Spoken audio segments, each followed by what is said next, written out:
विकास cruise को लेकर उत्साह है। इसे north east global cruise tourism के मानचित्र पर स्थापित हो गया है। साथियों, कांग्रेस की सरकारों ने असम और पूर्वोत्तर को विकास से दूर रखने का जो पाप किया था, उसका बहुत बड़ा खामियाजा देश की सुरक्षा, एकता और अखंडता को उठाना पड़ा। कांग्रेस की सरकारों में हिंसा का दौर दशकों तक फलता फूलता रहा। हम केवल 10-11 साल के भीतर उसे खत्म करने की तरफ बढ़ रहे हैं। पूर्वोत्तर में पहले जहां हिंसा और खून खराबा होता था, आज वहां 4G और 5G टेक्नोलॉजी से डिजिटल कनेक्टिविटी पहुंच रही है। जो जिले कभी हिंसाग्रस्त माने जाते थे, आज वो आकांक्षी जिलों के रूप में विकसित हो रहे हैं। आने वाले समय में यही इलाके इंडस्ट्रियल कॉरिडोर भी बनेंगे। इसलिए आज नॉर्थ ईस्ट को लेकर एक नया भरोसा जगा है। हमें इसे और मजबूती देनी है। साथियों, हमें असम और पूर्वोत्तर के विकास में कामयाबी इसलिए भी मिल रही है कि हम इस क्षेत्र की पहचान और संस्कृति की सुरक्षा कर रहे हैं। कांग्रेस ने एक और पाप किया था। उसने यहां की पहचान को मिटाने की साजिश की थी। और यह षड्यंत्र केवल कुछ वर्षों का नहीं है। कांग्रेस के इस पाप की जड़ें आजादी के पहले से जुड़ी है। वो समय जब मुस्लिम लीग और अंग्रेजी हुकूमत मिलकर भारत के विभाजन की जमीन तैयार कर रहे थे, उस समय असम को भी अविभाजित बंगाल का यानी ईस्ट पाकिस्तान का हिस्सा बनाने की योजना बनाई गई थी। कांग्रेस उस साजिश का हिस्सा बनने जा रही थी। तब बोरदोलोई जी अपनी पार्टी के खिलाफ खड़े हो गए थे। उन्होंने असम की पहचान को खत्म करने के इस षड्यंत्र का विरोध किया और असम को देश से अलग होने से बचा लिया।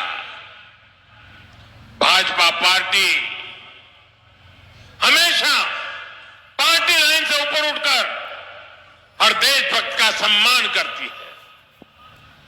अटल जी के नेतृत्व में जब भारतीय जनता पार्टी की सरकार आई, तब उन्हें भारत रत्न दिया गया।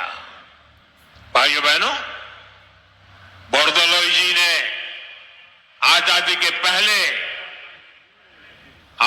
पहले तो आसाम को बचा लिया था, लेकिन उनके बाद कांग्रेस ने फिर से असम विरोधी और देश विरोधी काम शुरू कर दिए। कांग्रेस ने अपना वोट बैंक बढ़ाने के लिए मजहबी तुष्टीकरण के षड्यंत्र रचे। बंगाल और असम में अपने वोट बैंक वाले घुसपैठियों को खुली छूट दी गई है। यहां की डेमोग्राफी को बदला गया है। इन घुसपैठियों ने हमारे जंगलों पर कब्जा किया, हमारी जमीनों पर कब्जा किया। इसका नतीजा यह हुआ कि पूरे असम की सुरक्षा और पहचान दांव पर लग गई है। साथियों, आज हेमंता जी की सरकार और उनकी टीम के सभी साथी बहुत मेहनत से असम के संसाधनों को इस गैर कानूनी और देश विरोधी अतिक्रमण से मुक्त करा रही है। असम के संसाधन असम के लोगों के काम आए, इसके लिए हर स्तर पर काम हो रहा है। केंद्र सरकार ने भी घुसपैठ रोकने के लिए सख्ती की है। अवैध घुसपैठियों को बाहर निकालने के लिए उनकी पहचान भी कराई जा रही है। लेकिन भाइयों बहनों, कांग्रेस पार्टी और इंडी गठबंधन के लोग खुलकर देश विरोधी एजेंडों पर उतर आए हैं। देश का सुप्रीम कोर्ट तक घुसपैठियों को बाहर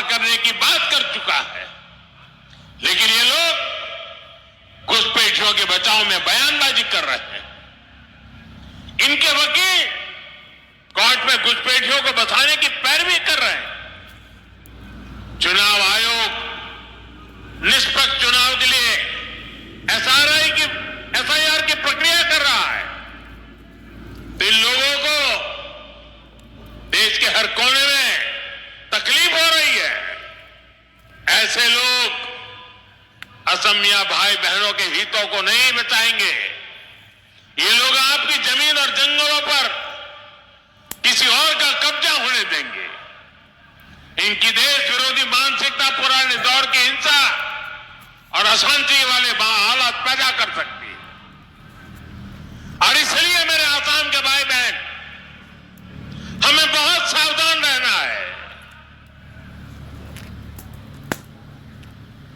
जिस असम की अस्मिता के लिए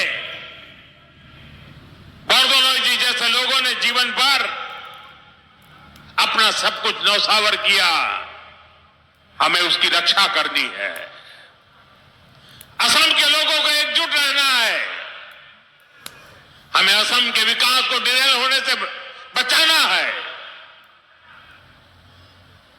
कांग्रेस के षड्यंत्रों को पल पल कदम कदम पर विफल करते रहना है।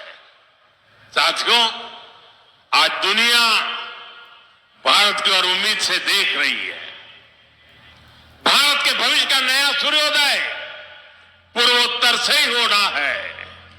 इसके लिए हमें साथ मिलकर अपने सपनों के लिए काम करना होगा। हमें असम के विकास को सबसे आगे रखकर चलना होगा। मुझे विश्वास है हमारे सामूहिक प्रयास असम को नई ऊंचाई पर ले जाएंगे। हम विकसित भारत के सपने पूरा करेंगे और विकसित असम से विकसित भारत का रास्ता बनने वाला है। इसी कामना के साथ मैं एक बार फिर नए टर्मिनल की बधाई देता हूं। आप सबका बहुत बहुत धन्यवाद। मेरे साथ बोलिए, वंदे वंदे वंदे वंदे वंदे वंदे वंदे।